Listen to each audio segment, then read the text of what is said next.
Bom dia a todos. Vamos iniciar mais uma reunião do nosso Comitê Jurídico Nacional da CACB, conselho que é gerido aqui por nós, pela Câmara Brasileira de Mediação e Arbitragem Empresarial também. Hoje nós teremos aí um tema de bastante relevância para o nosso mundo empresarial.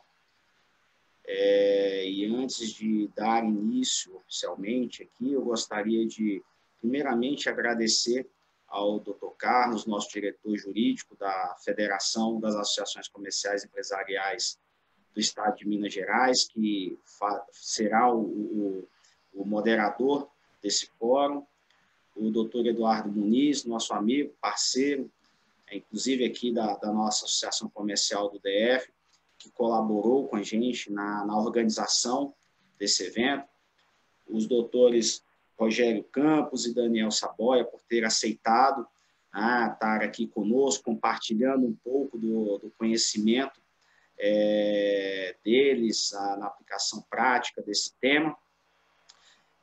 Então, feito essa breve apresentação, eu encaminho e passo a palavra e o comando aqui da nossa reunião ao Dr. Carlos, que, de fato, fará a condução da nossa reunião hoje, do nosso debate hoje. Carlos, a palavra está contigo. Obrigado, Eduardo. Bom dia a todos. Primeiramente, eu gostaria de parabenizar o Eduardo aí pela iniciativa. Acho que esse tema que já é tão importante no ambiente empresarial e ainda mais num momento como esse agora, de tanta dificuldade que os empresários vêm passando aí em função do contexto das medidas de afastamento, da pandemia e tudo mais que nosso país vem atravessando. Gostaria de cumprimentar também os doutores Eduardo Muniz, Daniel Saboia e Rogério Campos, agradecendo também pela disponibilidade, por estar participando aí da nossa reunião. E eu não vou estender muito os meus comentários iniciais, já gostaria de passar a palavra ao doutor Eduardo Muniz. Eu acho que o tema é bastante apropriado diante do momento que atravessamos e considerando ainda a edição recente de portarias aí, regulamentando a questão, a última portaria, salvo engano, agora do dia 16 de junho, e isso tudo já traz bastante dúvidas, vários questionamentos. Vamos tentar dar mais clareza às posições. Doutor Eduardo, muito obrigado. Passo a palavra. Bom dia a todos. Primeiramente, queria agradecer o convite, Eduardo Vieira, Carlos Alberto, a oportunidade de estar aqui compartilhando de experiências a partir de um novo instrumento jurídico disposto aí para benefício dos contribuintes, de modo em geral, e para mim é uma satisfação muito grande estar aqui compartilhando desse momento.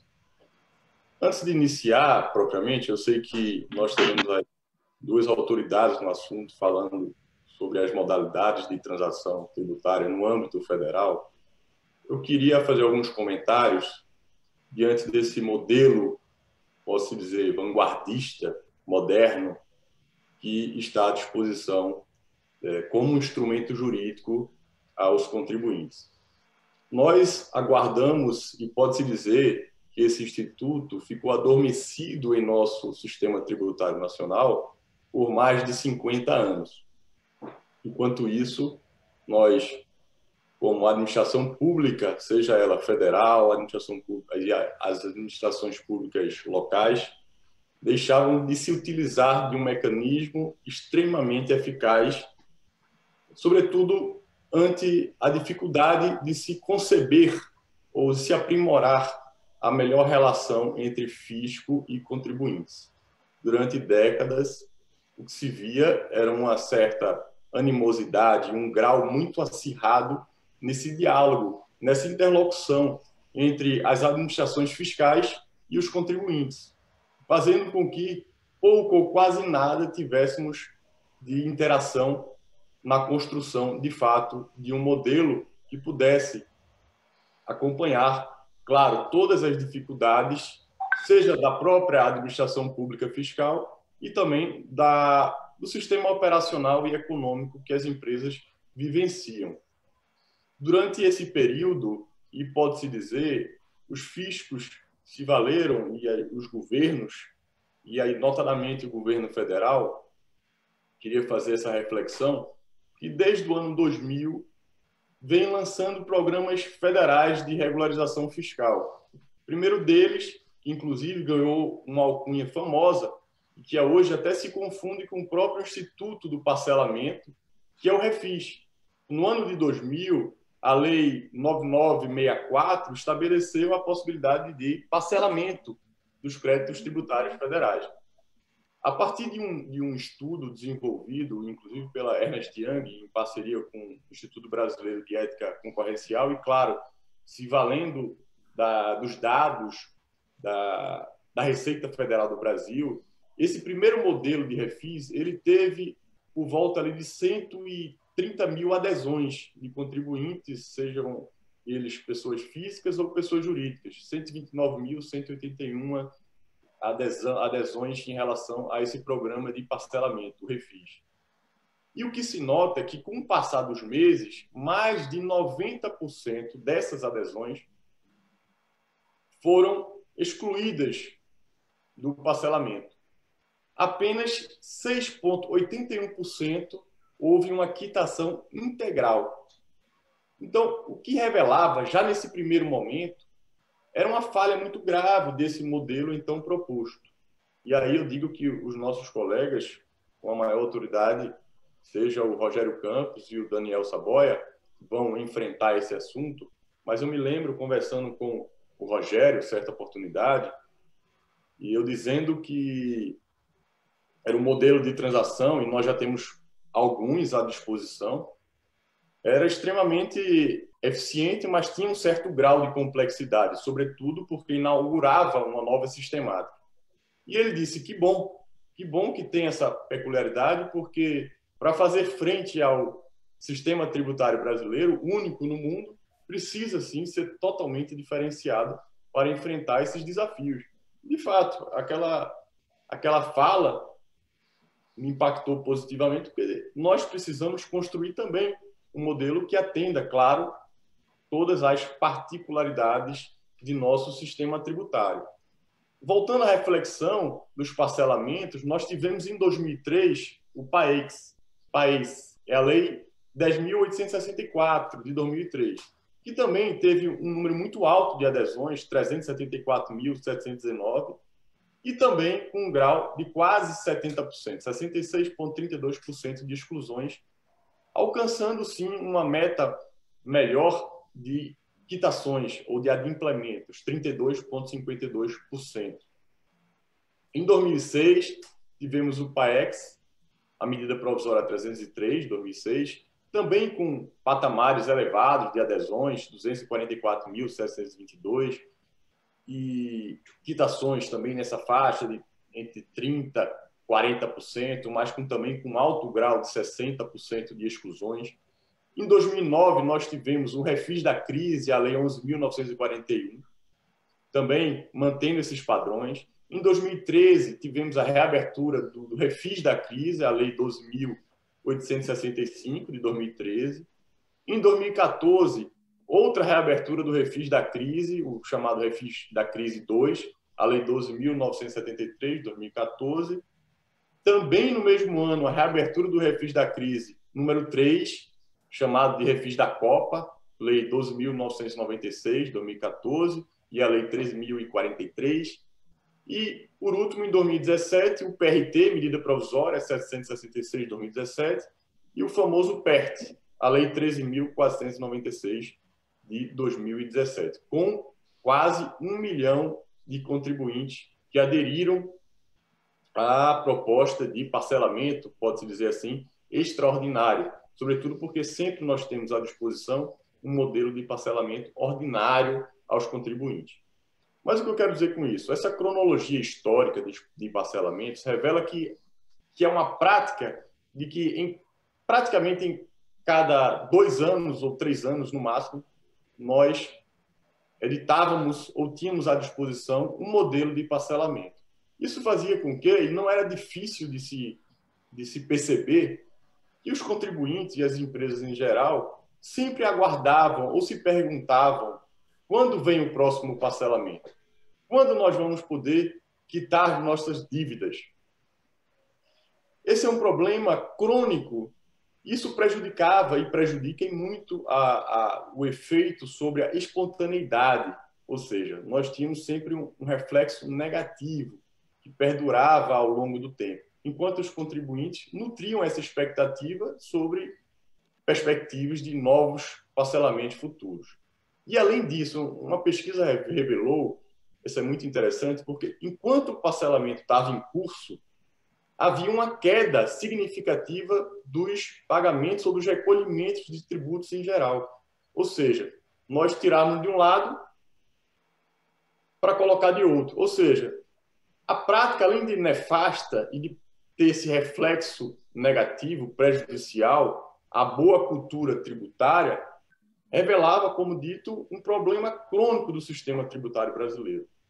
Ou seja, um mecanismo de parcelamento tributário passou a ser uma prática corriqueira, como forma ou uma pretensa tentativa falsa de aumentar as receitas e prover incentivos incorretos aos contribuintes.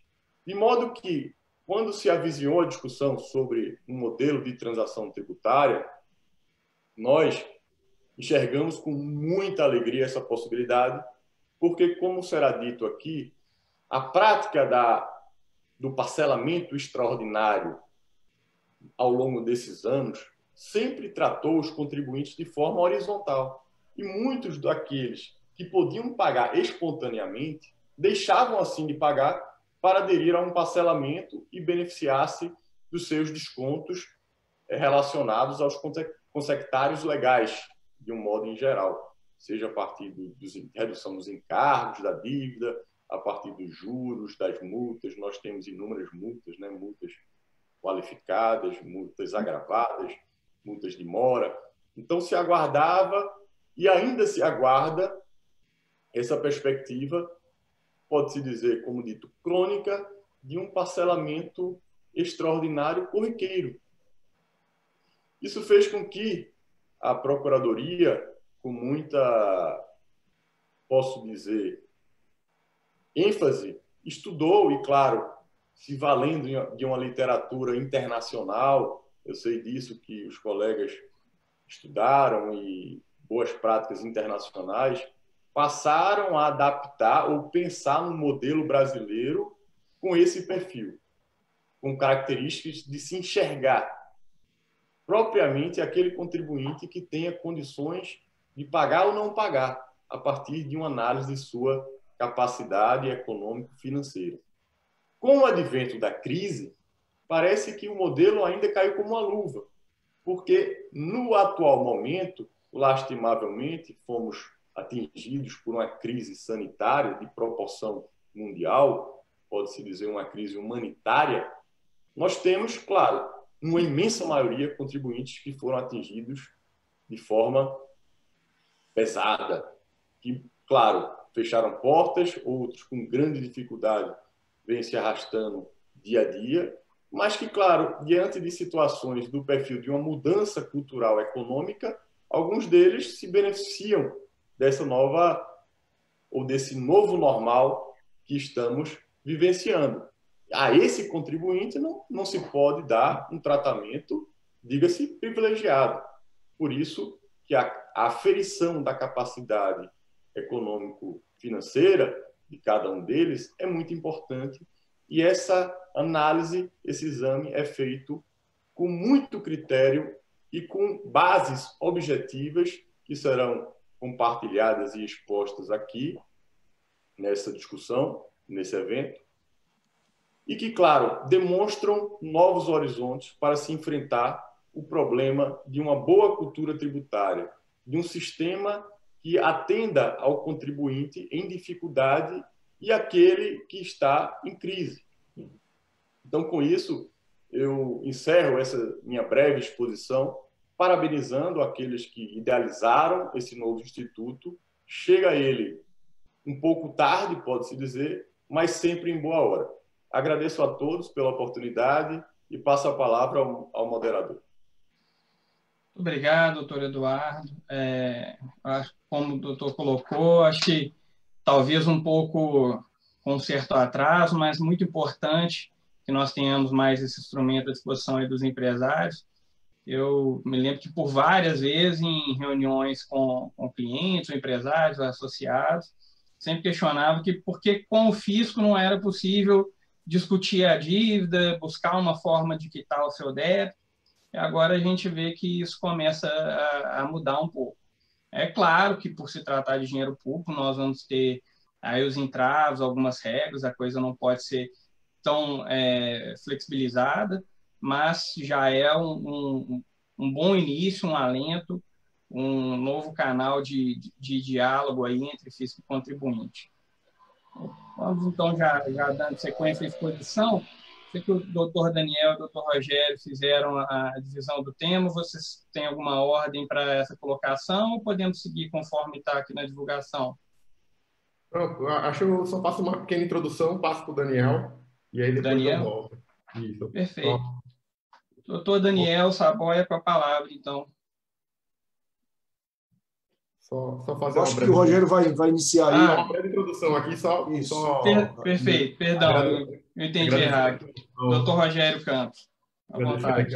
Ao convite, dizer que é um prazer, a gente sempre tem se colocado à disposição para debater não só esses assuntos e outros, e, em grande medida, essas iniciativas da Procuradoria ou foram aprimoradas ou surgiram nessa abertura da Procuradoria, que eu acho que é louvável e que permitiu que a gente tentasse mudar um pouco da cultura do litígio e mudar o estado de coisas posto na relação fisco e contribuinte, né? O Eduardo relembrou bem a questão do refis, que de fato aqui a ideia é que seja um divisor de águas. A gente tinha no refis constatação a partir dos primeiros e até o último de que era um remédio inadequado, ou seja, ele oferecia benefícios maiores do que os necessários para parcela considerável dos contribuintes, em detrimento de não oferecer, na verdade, benefícios suficientes para aqueles que precisavam de mais benefícios. Como é um regime linear, você acaba atribuindo uma dose única de remédio para vários tipos de níveis de necessidade. Agora, sim, o refis, ainda como remédio não propriamente adequado por conta das distorções, ele não deixou também de ter, acho que a sua relevância de demonstrar que a gente tinha um problema, a gente tinha uma doença, a gente tem algo endêmico, né? Que é efetivamente o problema da complexidade do sistema tributário e, obviamente, da ausência de qualquer outro mecanismo para a negociação ou o aprimoramento na recuperação do crédito. Então, assim, diante desse cenário, a gente tem um remédio que se mostra inadequado. Não é totalmente desprezível, muito pelo contrário, mas a dose dele não tem atendido a sua finalidade.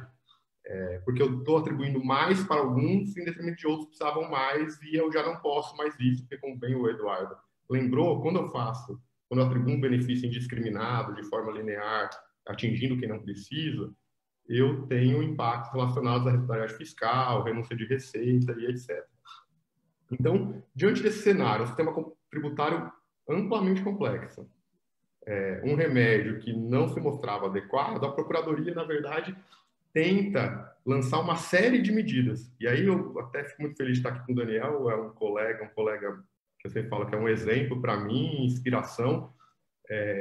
A transação é só mais uma das iniciativas da Procuradoria dentro de um conjunto mais macro de medidas que objetivam mudar mesmo a cultura do litígio. Porque a gente tem um sistema tributário altamente complexo e essa complexidade, ao longo do tempo, criou uma animosidade na relação. Qualquer iniciativa do fisco era vista como tendenciosa e sem arrecadatória, e, em tese, qualquer iniciativa dos contribuintes, vamos falar sobre transação, sobre arbitragem, era vista como uma tentativa de se furtar a obrigação do pagamento tributário. Então, a gente consegue, a partir desse novo modelo, que começa lá em 2015, com arquivamento em massa de execuções fiscais, quase 2 milhões de execuções fiscais arquivadas pela Procuradoria a partir do RDCC, que o Daniel muito bem desenhou lá atrás. A gente, a partir daí, cria o rating da dívida ativa, que é a possibilidade de eu conhecer a capacidade de pagamento e conhecer o meu devedor, conhecer com quem eu estou dialogando. Porque se eu quero atribuir um remédio adequado, eu preciso saber a dose desse remédio, eu preciso saber qual que é a situação dele, eu preciso de um exame, né? É aquela história do você vai no pronto-socorro, a primeira coisa que você faz é pedir um exame de sangue. Ou seja, eu preciso saber qual é o grau da necessidade. Então, eu tenho lá, então, eu começo a arquivar os processos de baixo valor que economicamente não faz sentido uma cobrança judicial.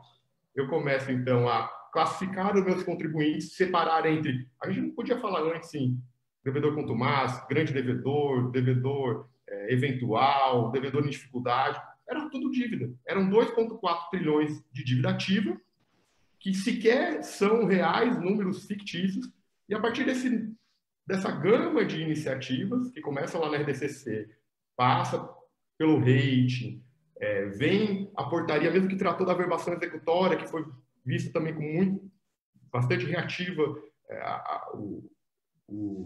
a discussão no primeiro momento, ela traz ali o PRDI, que é o pedido de revisão de débito inscrito, ou seja, uma oportunidade do contribuinte ir lá e discutir o controle de legalidade, que, em grande medida, por ser automatizado, ser mediante parametrização, é possível de falhas, e aí cabe à Procuradoria exercer o papel de guardião da legalidade do crédito. E aí, no segundo momento, a gente vem, então, com, olha, eu já sei quem me deve, quanto deve, como ele pode me pagar, temos que conversar. Não dá para a gente ficar lá em juízo, tentando estressar e sufocar a atividade econômica.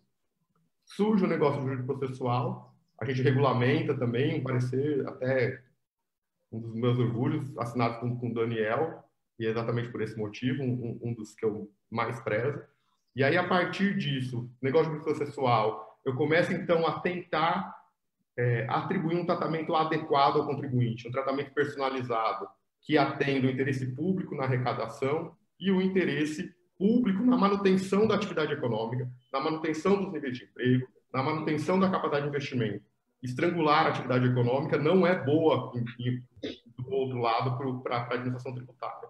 O próprio Eduardo demonstrou que, quando a gente criava os refis, eu arrecadava aqui e abria a mão lá. Ou seja, porque às vezes o empresário não tem e não paga porque não pode. E aí a primeira obrigação que deixa de ser adimplida é o FII. E aí, a partir do negócio processual, que tem resultados muito bons, expressivos e positivos, 7 bilhões em negociações, alguns casos emblemáticos com empresas muito grandes que nem entram nesses 7 bilhões, há negócios de mais de 100 bilhões, ou seja, só para tratar de garantia, modalidade de plano de amortização, etc., a gente consegue, então, estruturar uma solução num instituto que estava lá adormecido, mas que, em grande medida, estava adormecido porque a gente não tinha, eu acho que, esse nível de maturidade institucional que permitia que avançássemos para um modelo adequado. E o modelo adequado que o projeto tentou contemplar é um modelo de múltiplas soluções, de flexibilidade. A gente vai falar aqui da transação na dívida ativa, o Daniel vai falar disso, e depois eu volto para falar do contencioso, mas de partido que a gente gosta de sempre reforçar é que a lei de transação, do jeito que ela foi concebida, o programa contribuinte legal, não é uma obra pronta. Ele não traz lá como um refis, ou seja, não é um remédio que eu não posso alterar a dose ou a medida ao longo do tempo. Veja que a gente, quando aprovou o projeto, sequer imaginava que teríamos um contexto de pandemia, algo tão grave, né, como tivemos agora com a Covid, mas o projeto já se mostrou suficientemente flexível e, eu digo até visionário, que permitiu que lançássemos 2 modalidades de transação, uma para atribuir capacidade de fluxo de caixa para as empresas, ou seja, redução drástica das parcelas para que as empresas pudessem continuar usando o fluxo de caixa para manter emprego, manter níveis mínimos de produção em detrimento do pagamento dos parcelamentos. E, num segundo momento, agora, uma transação que tenta, então, assumir os impactos da Covid na capacidade de pagamento, na capacidade de gerar riqueza. Então, já me estendi um pouco até além do que eu queria. Vou passar a palavra para o Daniel, que vai falar da transação na dívida. E, a seguir, depois eu volto e falo da transação no contencioso, sentido lato, e nas suas duas modalidades. Obrigado, Daniel. Está com a palavra aí, meu amigo.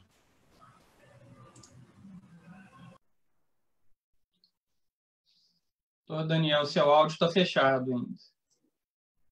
Opa, agora sim. Bom dia a todos. Obrigado, Rogério, Eduardo, Carlos Alberto, pelo convite, né? Rogério, mais uma vez, um colega de trabalho que virou um grande amigo em razão do pensamento comum, né? Do desejo de mudança dentro da PGFN. E aí fomos nos encontrando profissionalmente, a partir dessas convergências de ideias, e felizmente ganhei não só a honra de tê-lo como colega de trabalho, mas como um grande amigo aí. Então, as palavras elogiosas decorrem aí dessa grande amizade, né?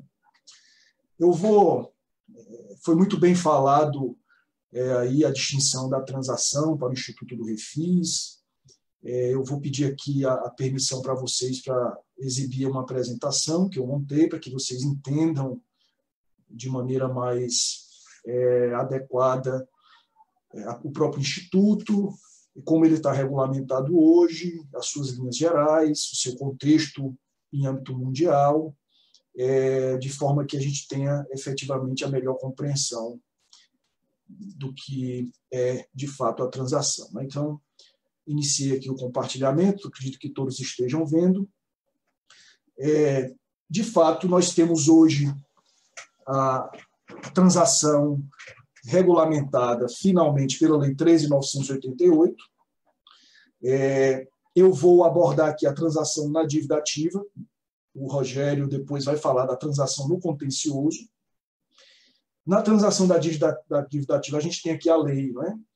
A gente tem a lei maior, que é o Código Tributário Nacional, lei complementar, que faz remissão à transação lá no seu artigo 171, e também a necessidade de regulamentação por lei. Então, a Lei 13.988 veio regulamentar essa transação, e é importante que vocês tenham em mente que a nossa transação ela extrapola, e talvez essa seja o grande diferencial de uma transação purista, digamos assim, né? É que ela envolve outros institutos que não apenas a transação purista ou estrito sensu. Não é? Na transação estrito sensu, lá do 171, nós teríamos que ter um litígio e teríamos que fazer concessões recíprocas para encerrar esse litígio. Né? Ele fala da determinação de litígio. Ora, então quer dizer que para ser beneficiado pela transação, todos deveriam entrar com ação judicial questionando a dívida, ou seja, a gente teria que aumentar o grau de litigiosidade para conseguir transacionar. Então, nesse modelo de transação, aí que o Rogério, o Cristiano, o Felipe, eu, os colegas do Ministério, da PGFN como um todo, né? Eu faço questão de citar nominalmente esses colegas que participaram, o grupo de trabalho da PGFN também, que trabalhou sobre isso, tentaram trazer a 171 outros elementos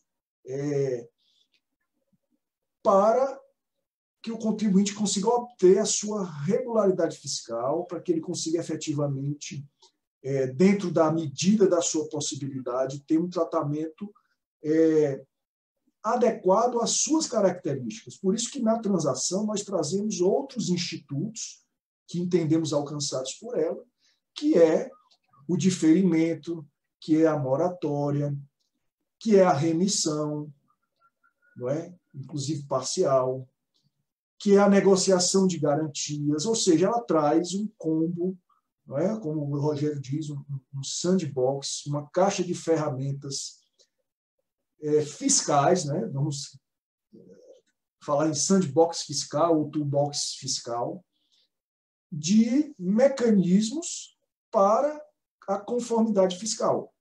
Né? Então, a gente tem aqui englobado, nesse conceito maior, vamos falar em transação lato sensu, não apenas o purismo e o rigor do 171, mas nós temos também ferramentas de diferimento, moratória, parcelamento, remissão, negociação de garantias, negociação de prazos, alongamentos, ou seja, realmente uma caixa de ferramentas fiscal bastante ampla.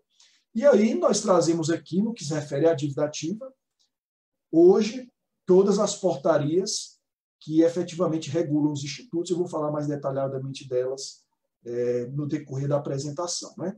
Fazendo aqui uma contextualização mundial, de fato, o Refis é um modelo que só existe no Brasil. Se vocês pegarem, consultarem aí a internet, o velho Google, vocês vão ver um estudo da PwC, que tem representação em 157 países, né, que demonstra que não existe nada em qualquer outro país, pelo menos semelhante ao que nós temos aqui no Refis, ainda mais nas suas sucessivas edições, né? Nós acabamos criando os viciados em Refis, né? Porque é a questão até óbvia, né? Olha, se eu devo 3 mil agora, e se para mim é melhor pagar 2 daqui a 2 anos, eu prefiro pagar 2 daqui a 2 anos, eu não vou pagar os 3 agora, né? Então, você cria realmente os viciados em Refis, uma postergação do pagamento de tributo e um grande efeito danoso às contas públicas, à própria concorrência leal e etc., né? O que nós precisamos é, realmente, em termos de sistema tributário, apoiar uma reforma tributária mais intensa e que permita, efetivamente, dar ao bom contribuinte aquilo que realmente ele merece, né? A discussão de pagamento de dívidas atrasadas, ela não pode envolver esse discurso que muitas vezes nós escutamos: olha, se o ruim, né, aquele que não paga, está tendo benefício, porque o que paga não tem um benefício na mesma medida. Eu acho que são discussões distintas que devem ser travadas em momentos distintos. O bom contribuinte, ele tem que ser, sim, cultivado, ele tem que ser homenageado, ele tem que ser louvado pela administração tributária, mas num contexto de reforma tributária. Por isso que é muito importante, principalmente nesse contexto aqui de retomada e de recuperação pós-pandemia, que a gente consiga efetivamente aprovar ainda esse ano a reforma tributária, que essa sim vai simplificar o sistema e vai louvar o bom contribuinte, aquele que efetivamente paga em dia, e quem paga em dia sempre tem que pagar menos, né? Quem paga em dia sempre tem que pagar menos.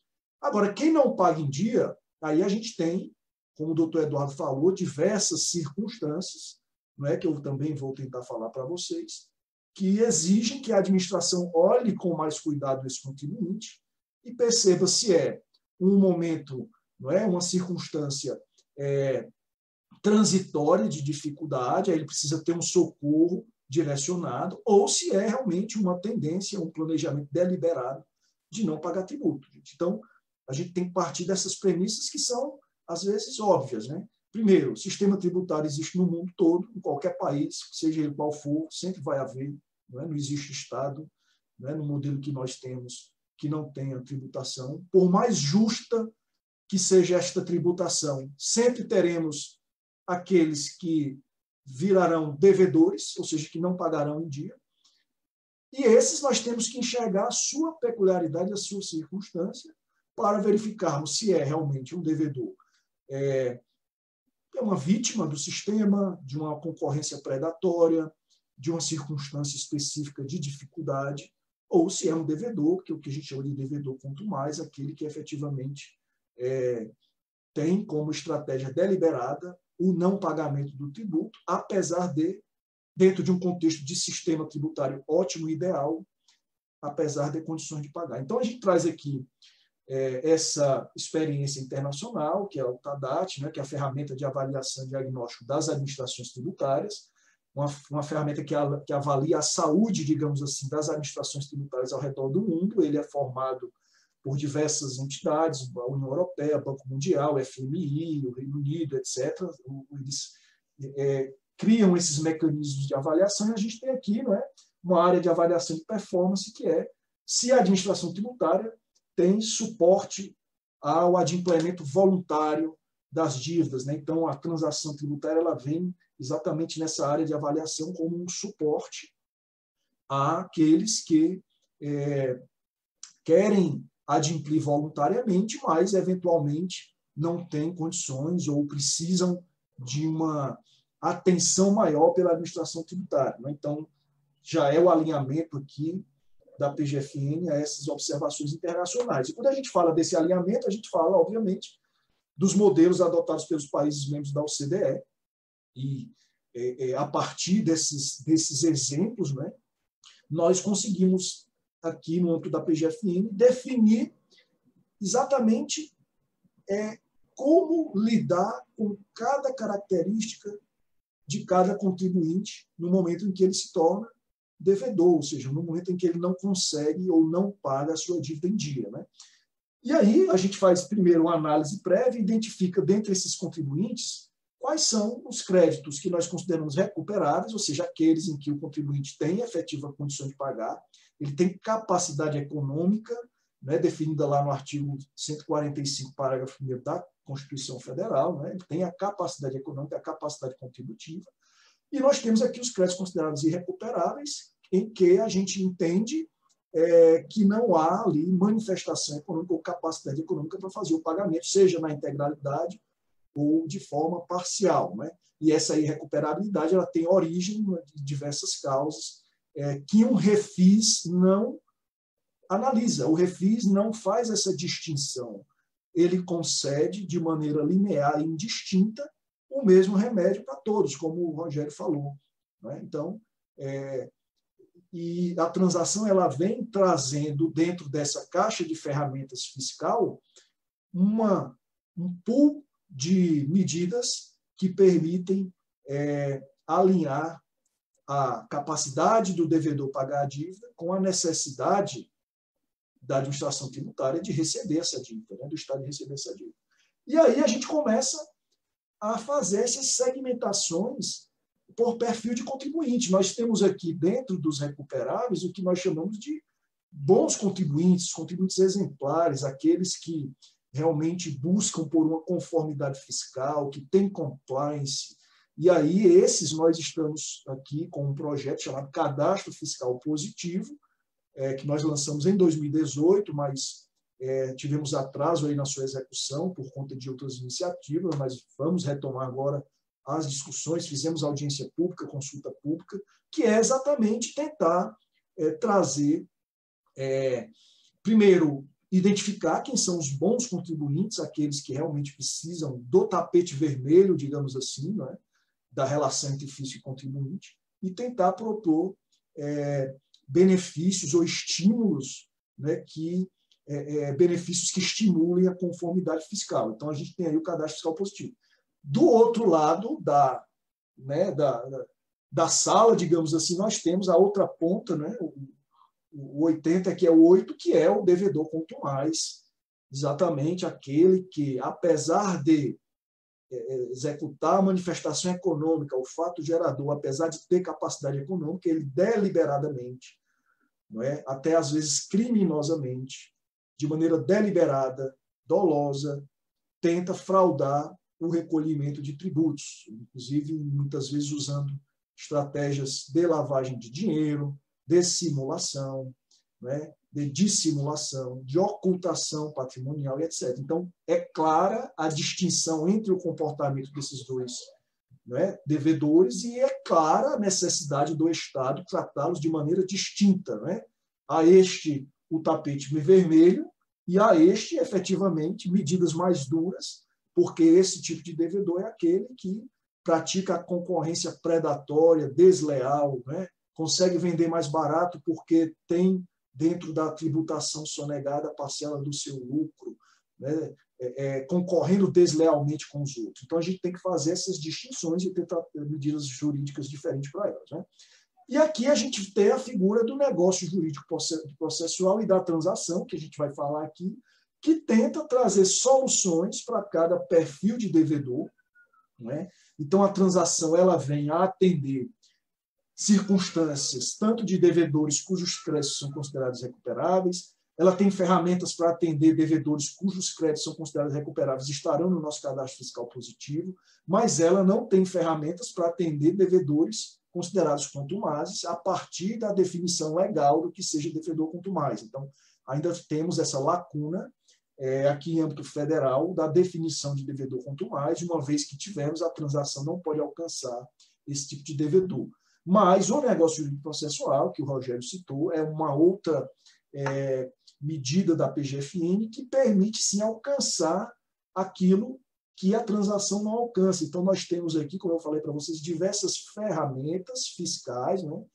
O toolbox fiscal, o sandbox fiscal, para adequar a solução do Estado a cada particularidade de cada contribuinte, de cada devedor, nos alinhando a essas estratégias dos países membros da OCDE. Né?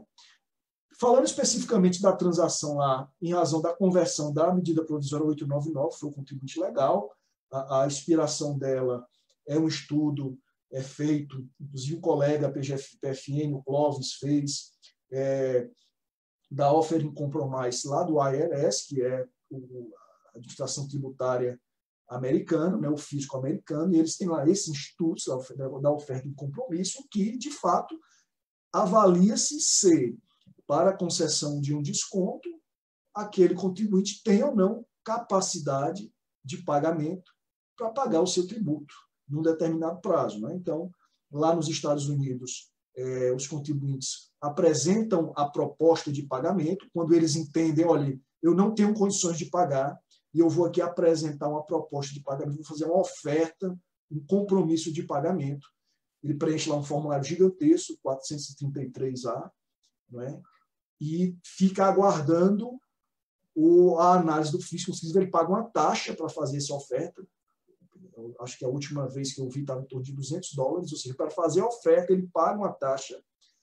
Essa taxa é analisada, tem um formulário gigantesco, pior do que aquele formulário do passaporte, que ele apresenta, e ele fica aguardando a resposta do fisco americano, que pode levar até 2 anos. Né? Então, lá, todas as propostas são individuais, através de formulário da apresentação de documentos. O fisco tem 120 dias para analisar, podendo prorrogar indefinidamente por 90, 90, 90, até completar 2 anos. Se ele não analisar em 2 anos, a oferta é aceita tacitamente. Né? Então, essa é a figura do fisco americano, extremamente burocrática, a meu ver, não é? Muito lenta, mas efetivamente se chega a uma verdade real daquela capacidade de pagamento. Nós tentamos adaptar isso aqui ao Brasil, trazendo, e aí eu vou apresentar aqui a nossa regra de bolso da transação na cobrança da dívida ativa. Né? E a gente tem aqui, como eu falei para vocês, a Lei 13.988 como grande fonte originária. Temos o Código Tributário, está aqui em cima. Temos aqui a cobrança na dívida ativa, que eu vou esmiuçar para vocês, e o Rogério vai já falar da cobrança do contencioso e do contencioso de pequeno valor, que não é, houve já uma portaria de regulamentação e que nós vamos aproveitar para regulamentar aqui na transação da cobrança da dívida ativa de pequeno valor. Então, qual é o panorama que nós temos hoje? Na cobrança da dívida ativa, nós temos aqui no contencioso a portaria MF 247 de 2020, que disciplina o contencioso, a transação do contencioso e no contencioso de pequeno valor. E nós temos aqui, na cobrança da dívida ativa, a transação por adesão à proposta da PGFN, que é zero burocracia. Você vai e entra no nosso sistema, digita lá as suas informações, nós calculamos a sua capacidade de pagamento, já calculamos o desconto que você tem direito, já dizemos quanto você vai pagar, você paga, eventualmente pode parcelar, ou seja, é extremamente prático, no mesmo dia você já sai com o DARF na mão para regularizar sua dívida. Nós temos aqui a proposta individual formulada pela PGFN, ou seja, nós selecionamos devedores que entendemos que teriam condições de negociar, chamamos para a mesa de negociação, e tem a proposta individual formulada pelo contribuinte, que é o contribuinte chamando a PGFN para a negociação. E por que nós não temos apenas a proposta individual formulada pelo contribuinte? Exatamente porque nós precisávamos e precisamos criar um mecanismo de adesão facilitado diante do grande volume de contribuintes que nós temos. Não é? Se a gente não criasse esse mecanismo de adesão facilitada, nós não teríamos condições humanas, não é? Não haveria reserva de pessoas possível para analisar cada uma proposta, a não ser que nós também, na linha do que o fisco americano faz, tivéssemos 2 anos para fazer a análise dessa proposta. Né? Aí sim, realmente seria possível aceitar a proposta individual de todos os contribuintes. Mas, infelizmente, no Brasil, nós não podemos nos dar ao luxo de deixar um contribuinte esperando 2 anos, por isso que criamos aqui a proposta, uma adesão em que, de maneira geral, já vai permitir ao contribuinte, não é, a depender da sua capacidade de pagamento, o desconto máximo, o prazo máximo previsto na lei, não é? Ou seja, ele já vai sair aqui, dependendo da sua capacidade de pagamento, com as condições máximas, com os benefícios máximos, sendo inócua a necessidade ou a defesa de que a gente precisaria receber uma proposta individual de cada um, porque realmente você iria matar o instituto em razão da impossibilidade de análise, não é, para todas elas. Então, nós temos essas 3 modalidades, todas regulamentadas pela portaria PGFN 9917. Okay? Então, esse é o primeiro panorama. No que se refere à proposta por adesão, nós já temos um primeiro edital que foi lançado no final de 2019, né, antes ainda da conversão da MP 899 em lei, ainda havia um cenário jurídico incerto em relação à transação. Então, nós publicamos um primeiro edital que alcançou uma massa específica de débitos, né, em razão dessa insegurança, inscritos em dívida ativa. Então, esse edital ainda está em vigor, né, o contribuinte que se encaixar nessas condições, ele pode aderir, que são dívidas de até 15 milhões, ou seja, se a soma das dívidas que o contribuinte deseja negociar for até 15 milhões, ele consegue fazer diretamente pelo sistema por adesão, mesmo que ele tenha inscritos valores superiores a 15 milhões. Então, ele pode ter lá 20, 30, 50, 100, até 15 ele consegue negociar aqui, desde que ele esteja nessas situações, né, CNPJs baixados, inaptos ou suspensos por ato da administração, são as baixas de ofício, por inexistência de fato, tal. Temos aqui, débitos inscritos há mais de 15 anos em situação de exigibilidade. Então, se você tem dívidas inscritas na PGFN há mais de 15 anos, né, sem situação de exigibilidade, você já tem direito a aderir lá à transação por edital. Basta entrar na plataforma Regularize da PGFN, fazer o seu cadastro, e você já consegue aderir à transação, já consegue obter aqui diversos descontos e modalidades de prazo e combinação de prazos com desconto. Né? Outra modalidade também que é bastante interessante, as pessoas ainda não se perceberam, que é débitos com exigibilidade suspensa por decisão judicial há mais de 10 anos. Então, o débito foi inscrito, sofreu uma ação que discute aquela dívida, né? Sejam embargos em execução, seja uma ação anulatória, seja até uma exceção de pré, em que haja decisão judicial, né, suspendendo a exigibilidade daquele crédito, né, inscrito.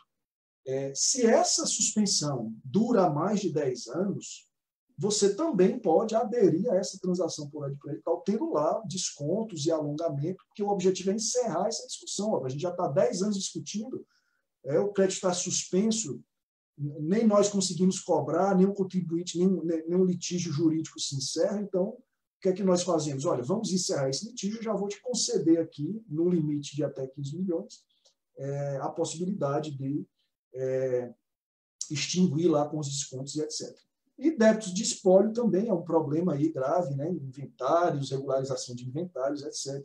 Então, foi o primeiro edital. Aí todo mundo, na época que o edital saiu, ficou dizendo quer dizer que a transação só serve para para crédito podre, não sei o quê. Não, a gente tem dívidas aqui há mais de 15 anos de contribuintes que, para nós, são rating A.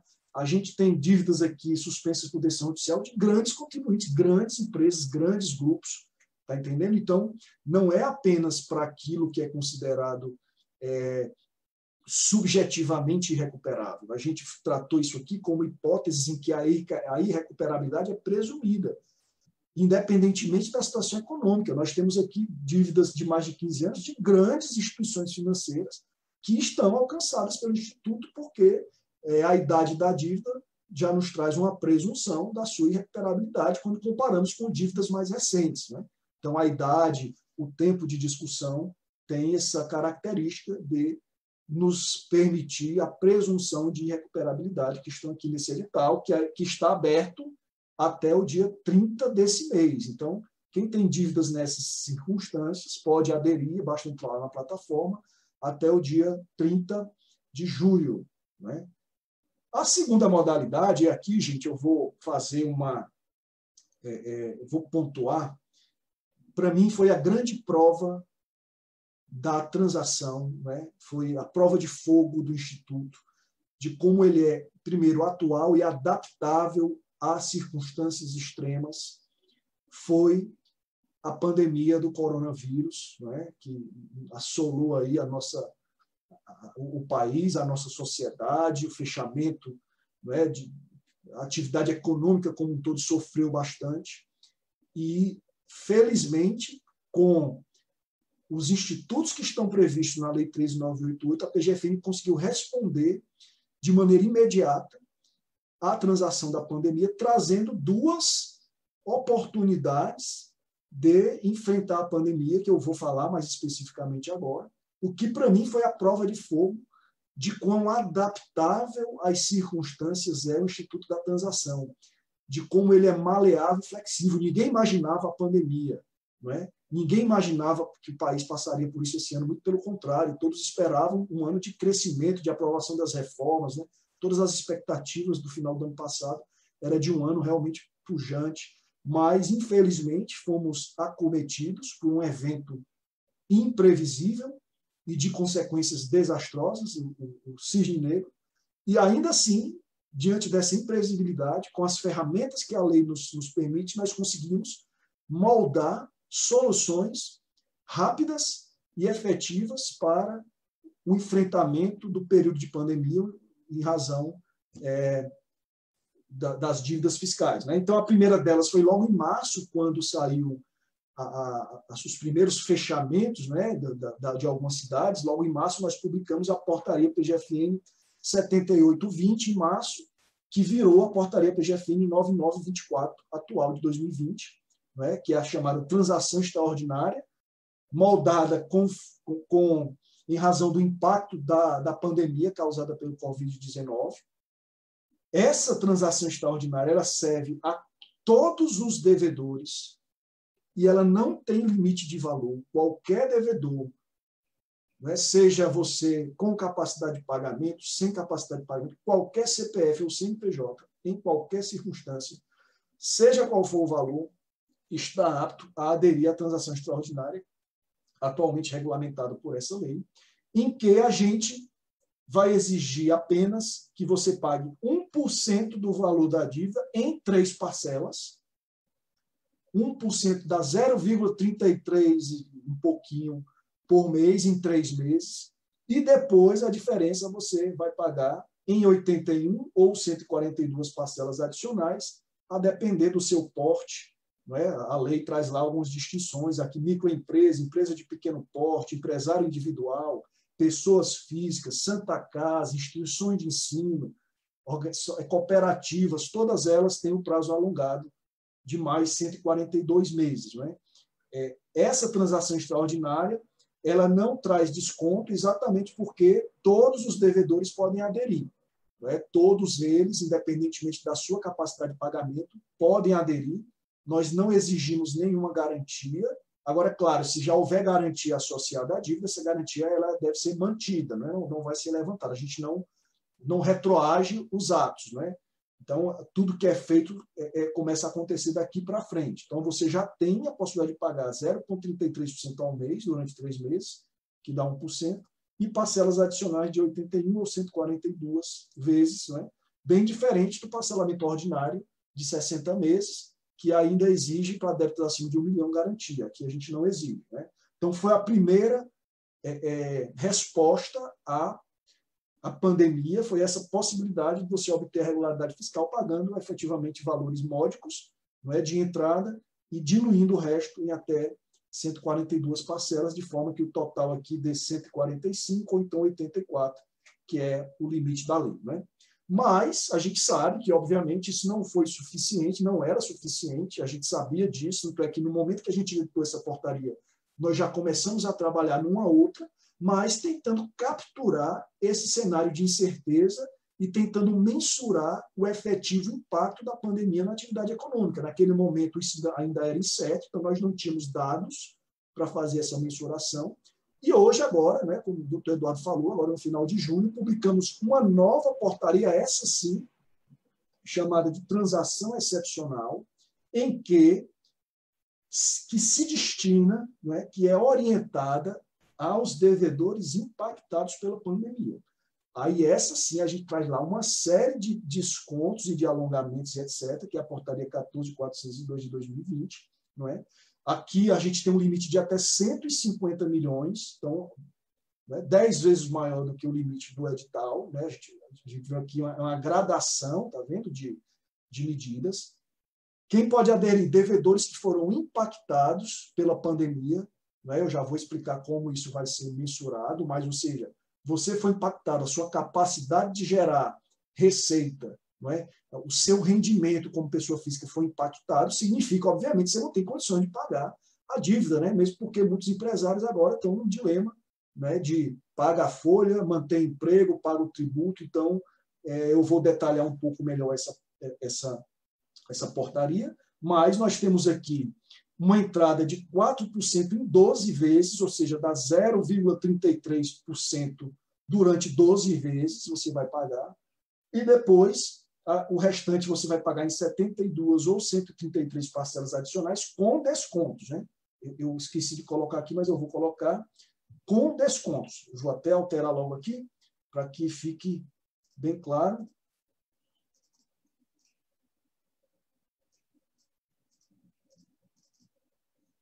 Com descontos.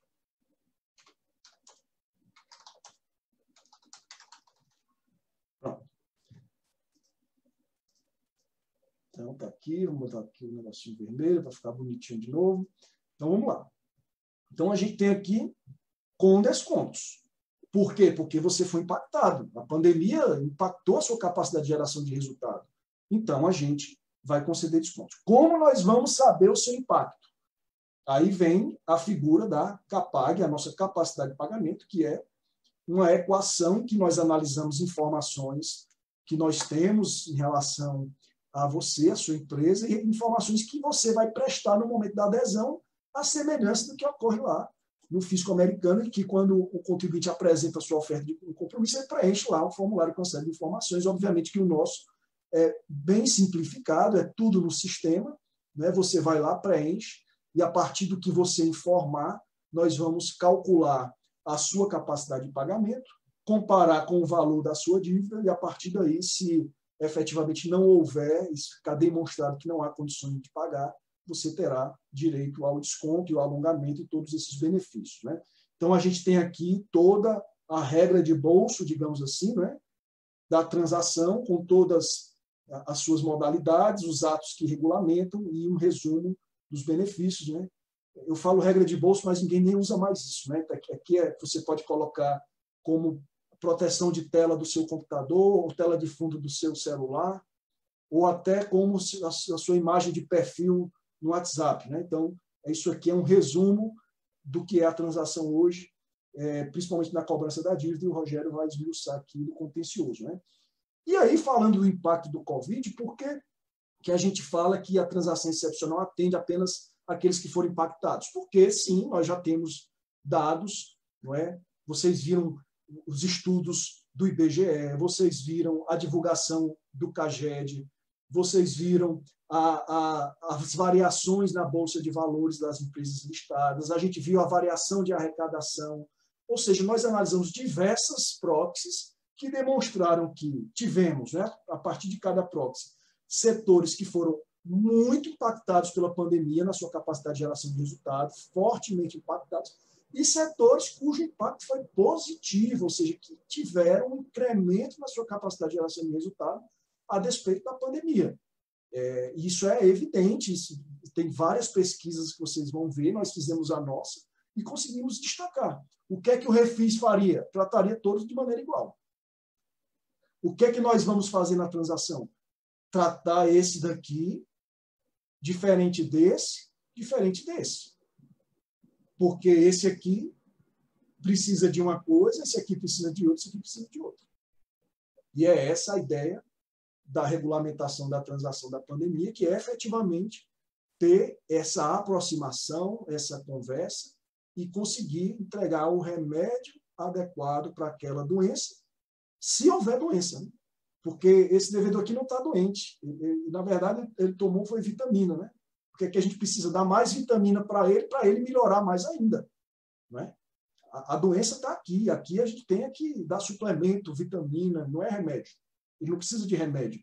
Ele precisa de um sistema tributário mais justo, menos complexo, e aí entra na discussão da reforma tributária. Aqui nós temos um racional feito pela Deloitte, que também fundamentou a transação excepcional, né, de expectativa de recuperação econômica. Né? Então, eles estimaram aqui que alguns setores conseguiriam começar mais cedo. Primeiro, o impacto foi positivo, está aqui.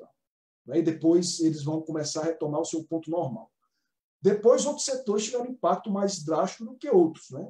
E uns começaram a sua recuperação antes, alguns aqui entre abril e maio, outros já começaram em junho, outros vão começar só depois. Então, eles trazem aqui, basicamente, aqui entre maio e junho, uma expectativa de retomada de alguns setores, né? De forma que, ao final desse ano, eles eventualmente estariam já próximo dos níveis pré-pandemia. Né? Então, a gente teve aqui um momento de impacto, um momento de estabilização e um momento de retomada que eles estimam que, efetivamente, a gente chegue ao nível pré-pandemia ao final desse ano, início do ano que vem. A PGFN fez o seu próprio estudo, que é um pouco diferente desse aqui, porque a gente entende que as coisas vão atrasar um pouco mais, pelo menos no âmbito fiscal. Né?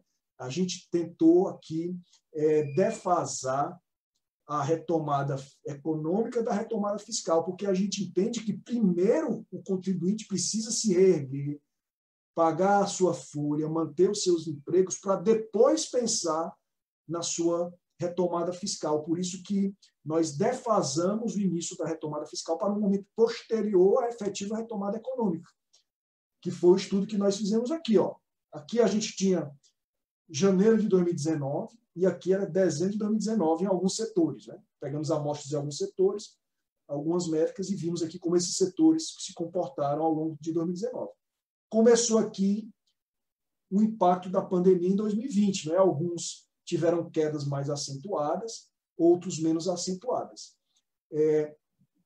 Para o mercado, a recuperação econômica, vocês estão vendo aí as notícias, vai começar agora com a reabertura das lojas. Né? A Bolsa já está batendo 100 mil pontos novamente, está 98 mil e alguma coisa, na última hora que eu olhei aqui antes da nossa conversa. Então, você já vê sinais de recuperação econômica a partir de agora, julho. Não é? Para a gente, PGFN, a gente não vai começar a retomada agora em julho. Né? Para nós, ainda estamos num período de estabilização fiscal. Para o mercado, é um período de adaptação e para alguns, inclusive, de retomada. Não é? Temos aqui para alguns de retomada, mas para nós estamos num período de estabilização fiscal que vai durar até junho do ano que vem. Ou seja, nós retardamos as exigências fiscais de forma que a gente só vai começar a exigir no período de retomada fiscal, que é junho do ano que vem. E chamamos esse período de estabilização fiscal. E o que foi que nós fizemos nesse período de estabilização fiscal? por conta da pandemia e a partir da portaria 14.402.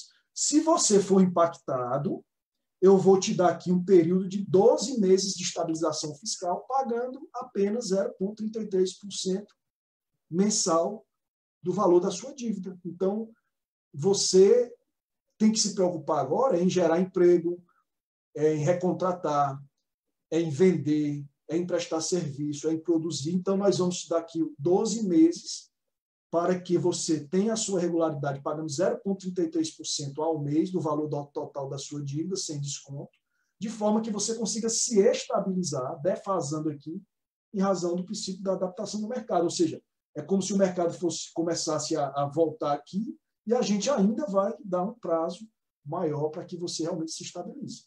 Finalizado esse prazo de estabilização, aí sim, nós chamamos o período de retomada fiscal, é que a gente vai aplicar os descontos que você negociou e, a partir daqui, parcelar a diferença nos 142 ou, aliás, 133 ou 79 vezes, né? Que é a diferença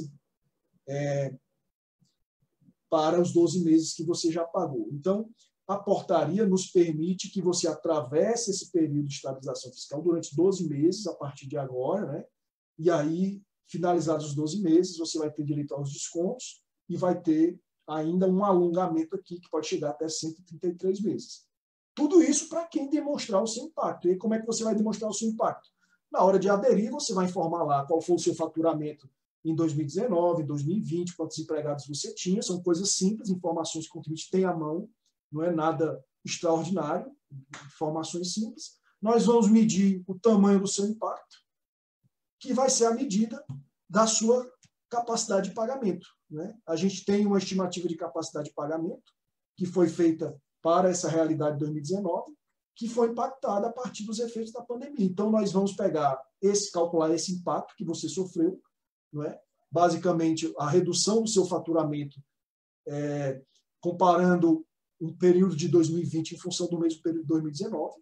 Essa redução vai gerar um fator, e esse fator vai reduzir a sua capacidade de pagamento, de forma a aumentar o tamanho do seu desconto, dependendo do tamanho da redução. E aí, você vai passar 12 meses pagando 0,33%, de forma que, ao final dos 12 meses, você vai ter o desconto, vai ter o saldo devedor aqui após a aplicação do desconto, e ainda vai alongar isso por até mais 133 meses. Então, não existe solução mais benéfica hoje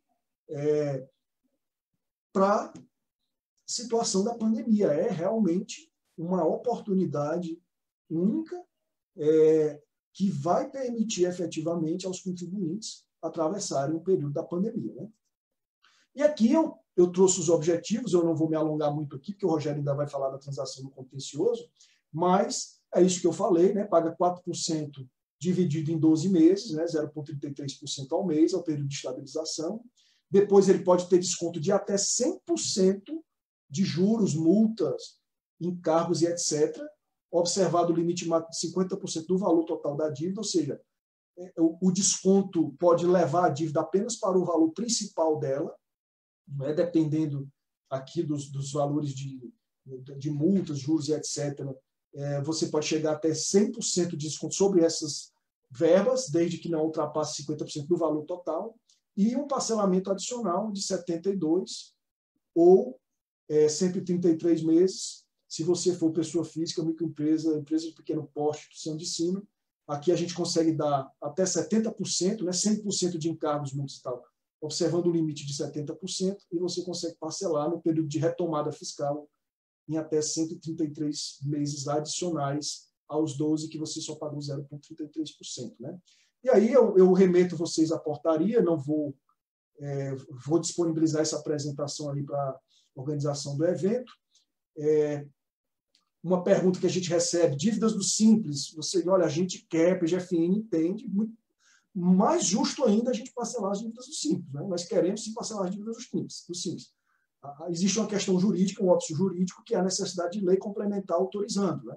Já existe o PLP 9, o Rogério deve falar um pouco mais para vocês sobre isso, que está tramitando, já foi aprovado na Câmara, está no Senado. Uma vez que o projeto for aprovado, tenho certeza que nós também vamos levar esses benefícios às dívidas do Simples.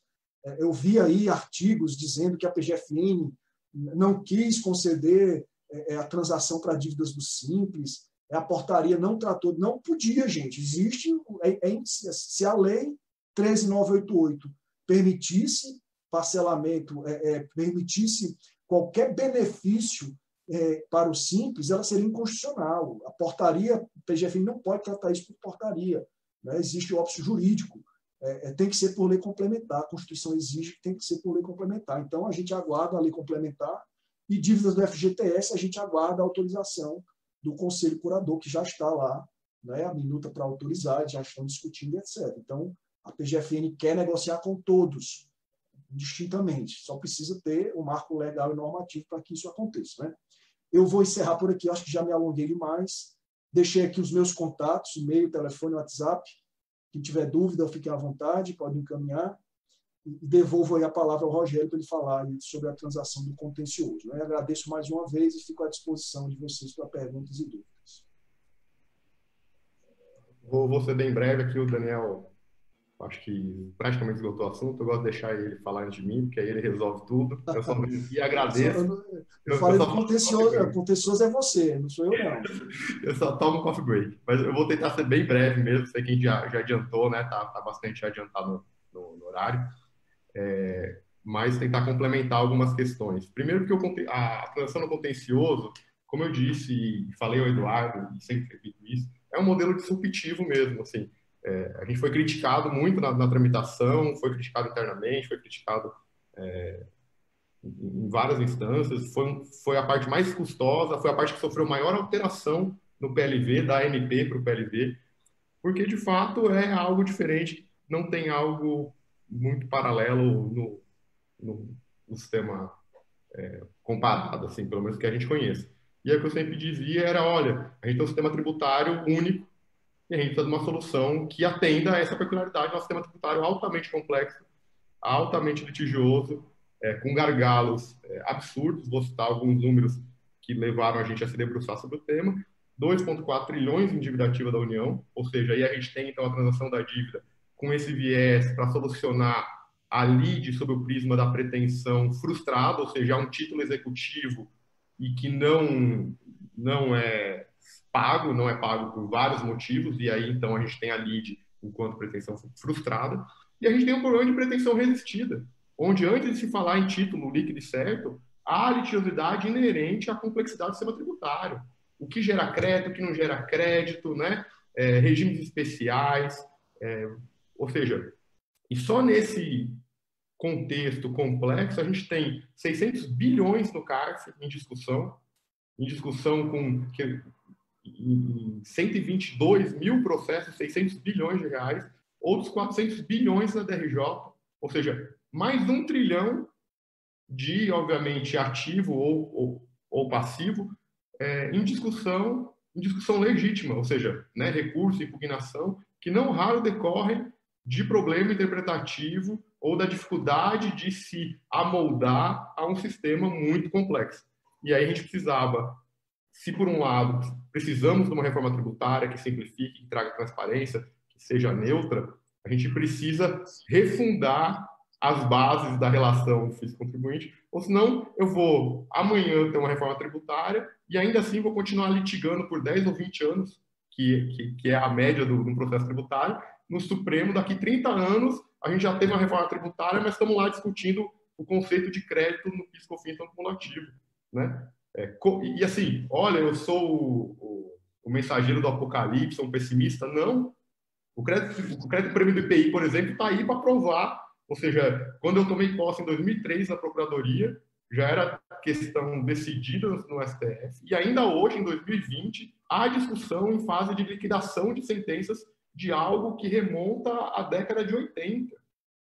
O crédito é mais velho do que eu, apesar de não parecer, tem crédito que está muito mais conservado do que eu, mas assim, não faz sentido, e aí a gente precisava disso. Um outro sintoma que a gente tentou combater, e o Daniel até deu um exemplo agora, por exemplo, olha, fizeram, a Procuradoria não quis, simples, etc. A rigor, a relação que é calcada na litigiosidade falta o ouvido empático, falta, de fato, se desarmar e tentar ouvir a outra parte e tentar ver a boa intenção do outro, que é um pouco que eu disse no começo da minha fala. E aí a gente aqui, nesse cenário ainda do contencioso, com maior razão, várias das ponderações que fizemos, e obviamente fazíamos porque a Procuradoria e o Ministério, e aqui uma grande diferença, a Receita Federal está no contencioso, ou seja, na transação do contencioso estão os créditos administrados pela Receita, diferente lá da dívida ativa, que é uma pretensão frustrada e depende de um título, aqui a pretensão é resistida.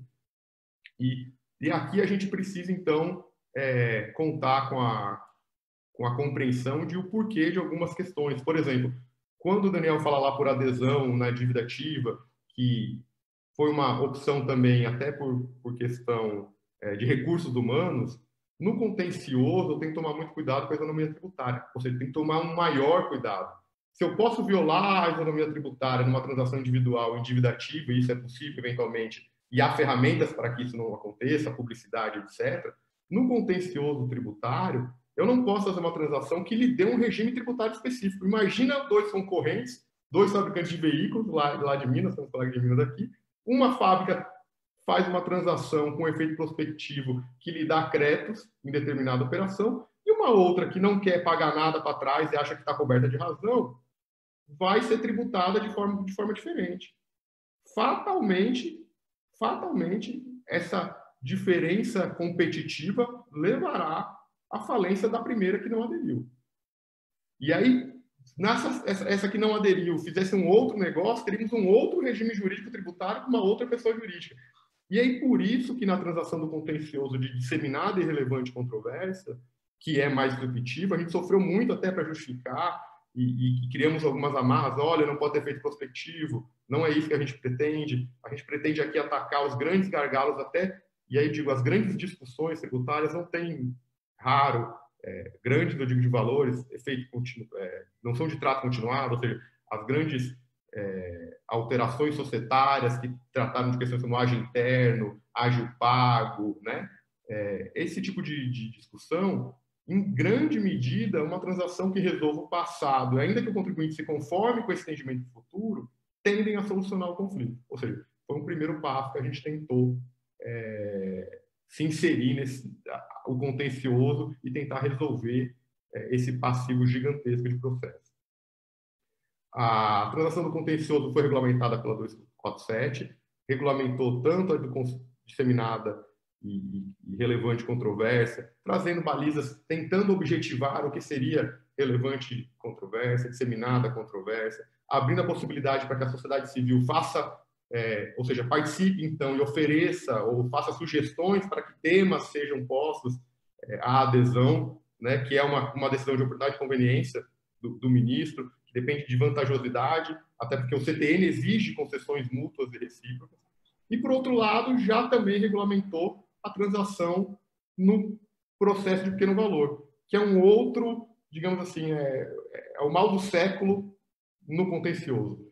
Nós temos 16 milhões de inscrições na Procuradoria, aproximadamente, 15 milhões de inscrições são abaixo de 50 mil reais, que é um patamar inferior a 100 salários. No CARF, nós temos 122 mil processos, onde os litígios somam 600 bilhões, e cerca de 70% deles são inferiores a 50 salários mínimos. Ou seja, a gente vê que há, e aí isso é natural, por conta das relações tributárias, né, e do litígio em massa, uma concentração muito grande de créditos em poucos devedores ou discussões, e uma pulverização do crédito muito pequeno em uma enorme gama de contribuintes. E aí, com isso, você acaba até contaminando. Ou seja, qual é o problema do CARF hoje, sinceramente? É difícil dizer.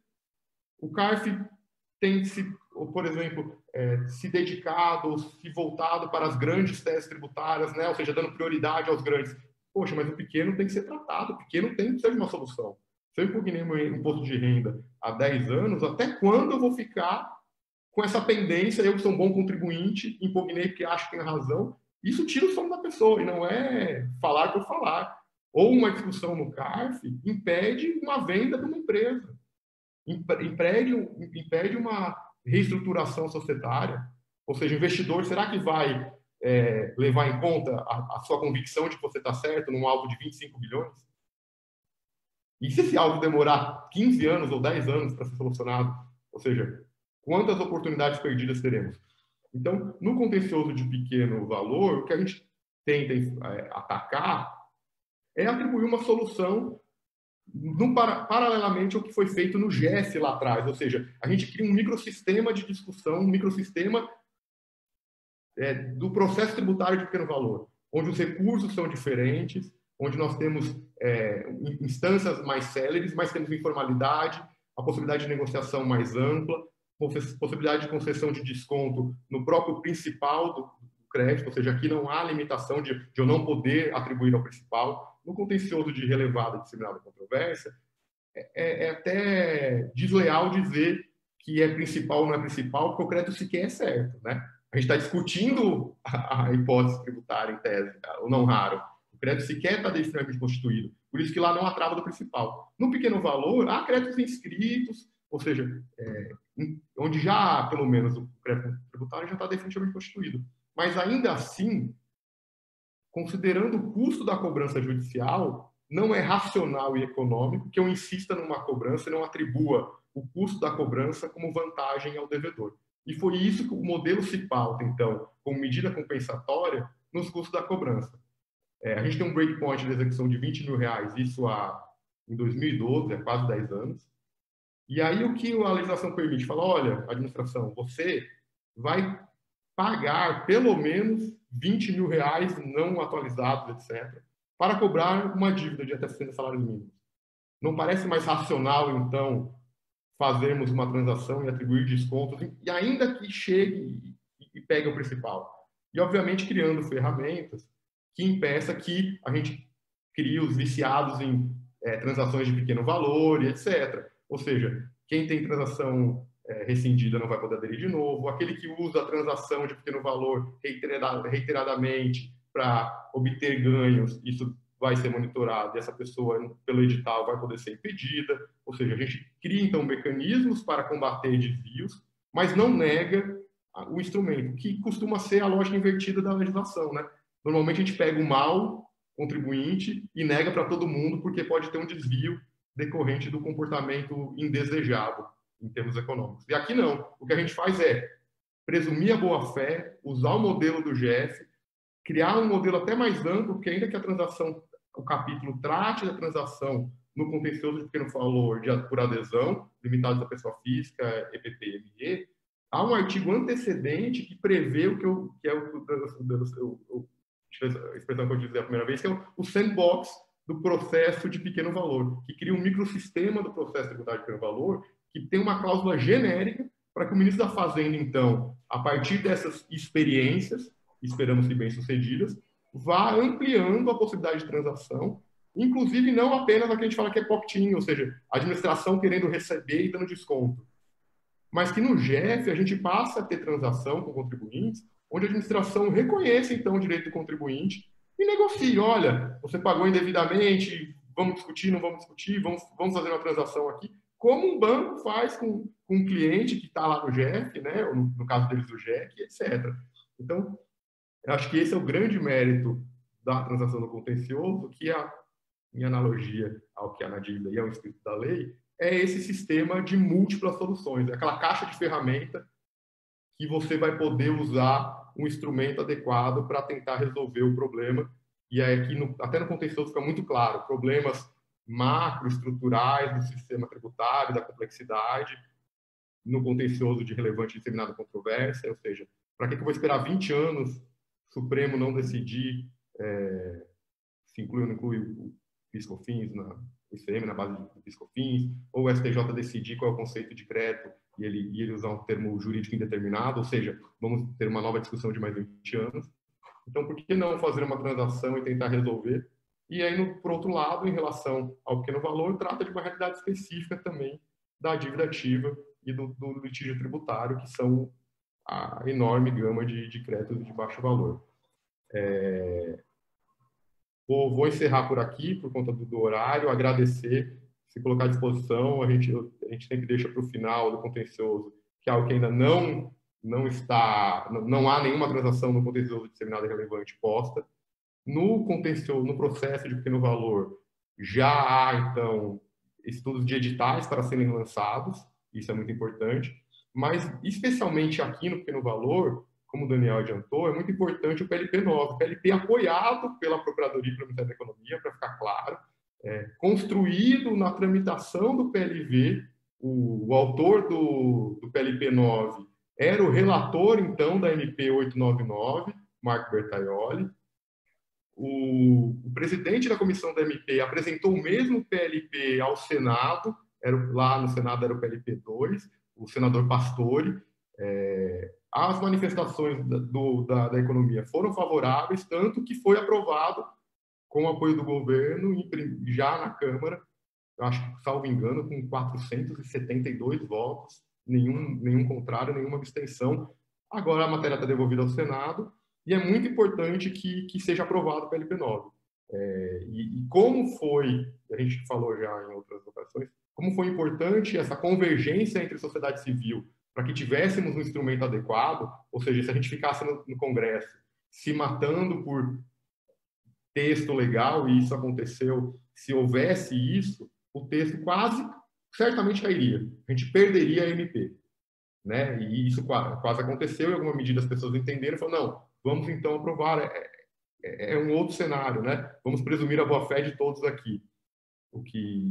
E a gente precisa do PLP 9, então, para que a gente possa inserir pessoas EPP e ME optantes do Simples na transação do pequeno valor. E elas respondem, EPP e ME, por cerca de 80% do passivo de pequeno valor. Ou seja, são 80% dos contribuintes. E dentre as EPPs e ME, quase 80% dos seus débitos são de Simples. Então, assim, para que eu possa, de fato, atribuir esse regime para quem precisa, eu preciso da lei complementar, sob pena de inconstitucionalidade, de ser questionado no TCU. Nenhum gestor faria isso. E não só não fosse gestor, se eu fosse contribuinte, eu teria um grande problema de segurança jurídica. Então, o que norteou a opção da Procuradoria e do Ministério da Economia em relação ao Simples foi a segurança jurídica. Vou encerrando aqui. Muito obrigado. Devolver a palavra para o Carlos e estamos à disposição. Obrigado, doutor Rogério, doutor Daniel Saboia também. Eu não vou me estender demais nos meus comentários, já extrapolamos bastante o horário. Só gostaria de deixar registrado aqui um ponto, que eu vi essa preocupação da Procuradoria em relação aos pequenos débitos, aos pequenos devedores, é bastante tranquilizador, porque a avaliação do tamanho do débito, da dívida, ela depende muito do prisma. Uma comparação que a gente sempre coloca é que você dizer de um débito de uma pessoa física 50 mil reais, um homem médio, vamos dizer assim, e um débito de uma grande multinacional de 1 milhão, qual que você acha que vai tirar mais a tranquilidade do devedor, né? Então, historicamente, a gente sempre vê um tratamento com o prisma invertido, sempre sob a ótica do credor. Inclusive, aconteceu agora há pouco tempo, quando foi normatizada a questão até do voto de qualidade do CARF, foi segregada a apreciação dos recursos, limitando até um patamar X de valores a análise da DRJ. Mas ouvir essa preocupação pontual é bastante tranquilizador. Com relação a demais, eu havia notado alguns questionamentos aqui, mas todos já foram respondidos ao longo da explanação.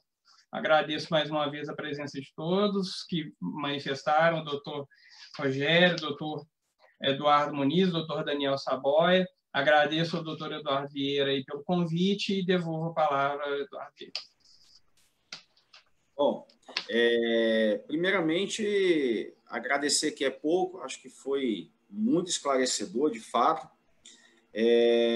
Nós vamos estudar o estágio que está o PLP 9 e ver como é que a gente consegue atuar, né, para que ele tenha aí sua aprovação.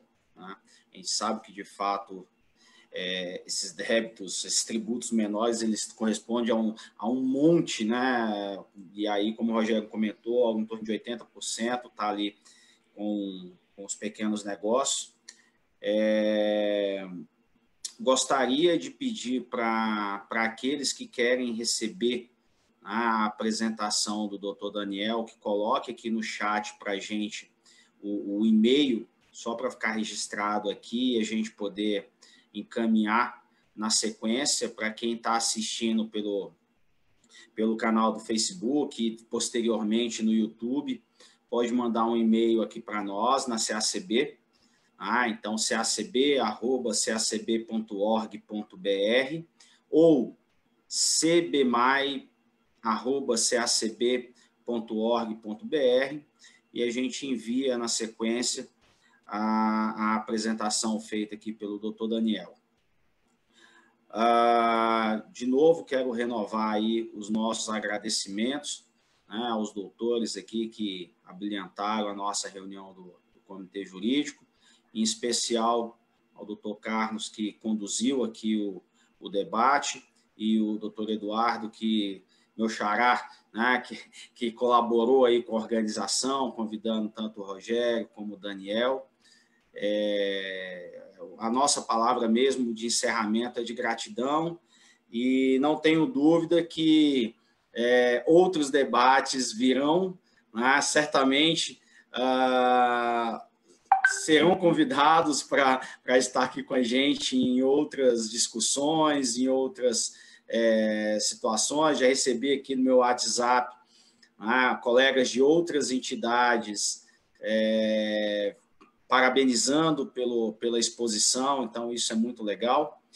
E dizer que em breve a gente solta o tema da próxima quarta-feira, né? Então a gente está aí numa sequência de temas importantes, principalmente para as nossas empresas, né? Então já falamos sobre recuperação judicial, estamos agora falando sobre a questão tributária e tantos outros temas que sejam de interesse. Então, encerramos aqui, desejando uma boa tarde a todos e uma ótima semana, e o nosso agradecimento aos doutores que abrilhantaram aqui o nosso debate. Muito obrigado e até a próxima.